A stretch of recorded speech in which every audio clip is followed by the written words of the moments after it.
But if the prophetic comes on you, you can never be the same again. It's impossible. In the name of Jesus. If I prophesy on you, I don't know you from anywhere, even if I knew you. But I'm able to tell you something from God. The eyes of God are on you. Amen.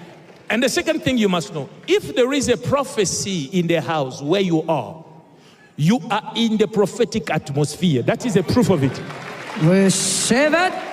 So wherever you are, you can enter into what God is doing, what He's saying, and what He's releasing. Receive it. I receive it.